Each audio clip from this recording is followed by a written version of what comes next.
Barefoot Social. The following fall semester began as a whirlwind of social activities, fueled by a nauseating, youthful optimism and the thrill of new experiences. Mason once again ditched me to live with his new friends he made over the summer, so I played another round of roommate roulette and moved in next door, because, that had worked so well for me last year. My first week involved getting to know my roommates, neighbors, and anyone willing to talk. I lived on campus, a welcome change since last year despite the increased rent. My roommate, Wyatt, and I got along well, which made me hope I wouldn't wind up on the news because of him. Wyatt's parents converted to the church before he was born and moved to Utah from Yucatan. He was 19 and had a lot of anxiety about going on a mission. We spent a surprising number of late nights talking about video games and trying to figure out how in the hell general relativity worked. I didn't even care about Mason sidelining me for the second year in a row. That would just be silly. I had taken a heavy class load last year. Now I had to fill in my miscellaneous prerequisites before applying to the Marriott School of Business at the end of the year. Most applicants didn't get in, but I wasn't worried. My classes would be easy, and perhaps even a little dull. I tacked on a writing class just for me because tuition capped out at $2,500 after 12 credits. I still struggled with prayer and feeling the spirit, but my purpose this year was to figure myself out. Maybe things would get better if I was willing to figure out how I worked. Perhaps my past efforts to lock myself down had been an overcorrection. I might even be able to live a normal, straight life if I could learn how that might work for me. Or not, and that would be okay too. I was finally giving myself permission to learn. Things were good. The first Friday night of the semester rolled around, so naturally I hoped to hang out with Mason. I knocked on Mason's door. One of his dumb roommates answered, leveling a practiced resting bitch face at me. "Is Mason here?" I asked in a hopeful voice. Mason really traded up from me this year with this bunch. "They're out hiking Temp," he said. "Oh," my voice died. "They'll probably be gone until tomorrow then." Yeah. Social patience expended, the roommate closed the door. I turned, realizing this year would be exactly like the last. I needed to make new friends. Conveniently enough, something was happening in the activity room at the end of the hall. The room overflowed with students. Two girls passed me, bound for the social. "Hey, what's going on down there?" "It's the Meet the Bishop," one said, continuing to walk. I had heard this was happening. I considered running to my apartment to grab shoes, but it was summer. Going barefoot everywhere just seemed like the thing to do. I followed the girls to the activity room, where the standard sugary smell of refreshments wafted through the air. Bishop Stoll, predictably, was talking to a group of masculine, attractive, and confident students, all of whom seemed guaranteed to receive the most visible callings in the ward. Introducing myself would inevitably lead to me getting ignored, so I steered clear. I snagged a brownie and scoped out a group of girls laughing together on a couch along the edge of the room.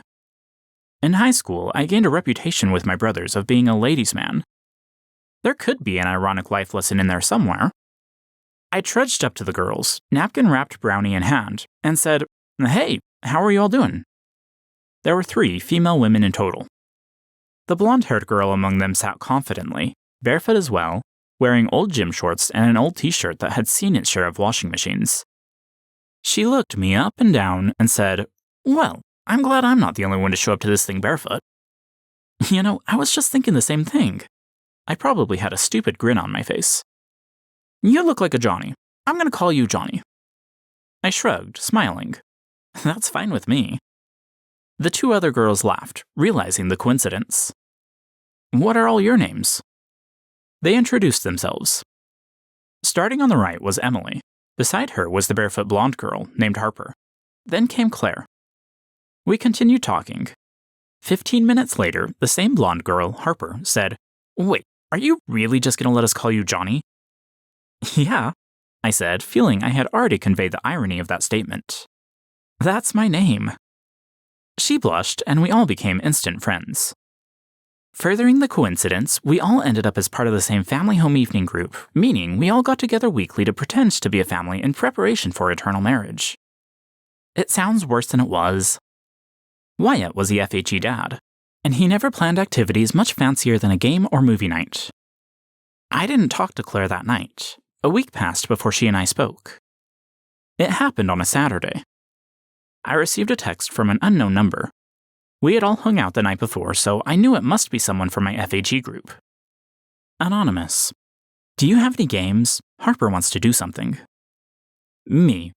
I think Wyatt has some. Anonymous. Yes. You guys should come over. Me.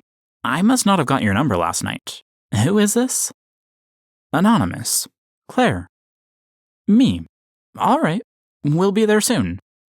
Claire. Blushing smiley face emoji. Equipped with saltwater taffy, we played Uno, or some other stupid card game designed to facilitate the Mormon mating ritual. We joked as we played. My roommates were quiet guys, meaning I did most of the talking, which was fine. These girls were fun to hang around, a welcome distraction from school. I thought you were just going with it, Harper said, trying to get over a hysterical fit of laughter. She was failing as the round's dealer. Like, hey, why not just let them call me Johnny? I didn't think it was actually your name. She started laughing again. We recounted the story of our meeting often. Claire held out her hand, at the end of patience for Harper's laughing. Give me the cards. Trying to contain her hysterics, Harper conceded and gave Claire the deck. Around 10, Harper announced she planned to go to bed. Emily protested, but Harper insisted. She gave a pointed head nod toward Claire. A look of comprehension spread over Emily's face. My roommates and I exchanged confused glances. What are you guys even talking about? Wyatt asked. He had this funny ability to sound outraged and about to laugh at the same time. Nothing, Harper said. We just want to give Claire some time. Claire groaned, leaning against the wall in humiliation. You guys are the worst. She glanced up at me with a hesitant and mortified expression. Her black hair hung loosely around her face and framed brown eyes. Comprehension dawned on me. Harper had been hinting at this all night. Claire had the hots for me. Or something. I was terrible at telling what people were feeling toward me. Being a dutiful wingwoman, Harper wanted to give Claire space to be with me, alone. The room fell silent. I looked from the abashed Claire to the blatant Harper. Harper had a smirk on her face, like she had finally accomplished her goal in revealing that Claire liked me. Welp, Harper said. She slammed both her hands down on the table. It's been stellar, gentlemen, but I'm going to bed. She pushed herself up and crossed the chastity line back into her room.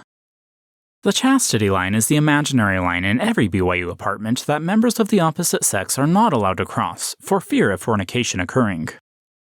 It lies at the edge of the hall, leading back to the rooms, so members of the opposite sex can't use the bathrooms of their friends' apartments.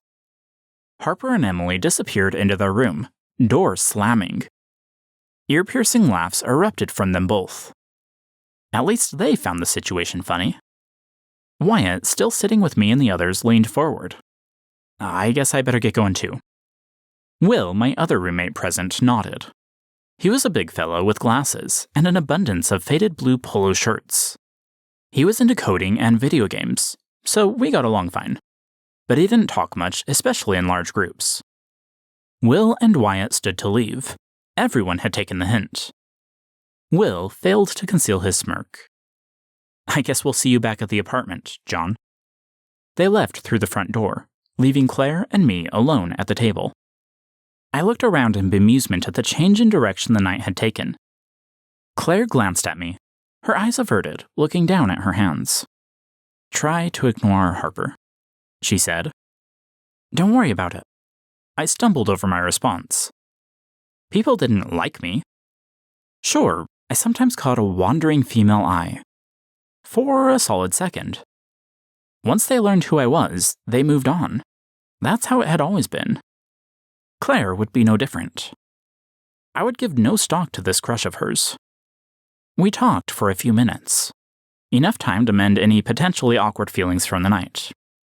I said goodbye and went home.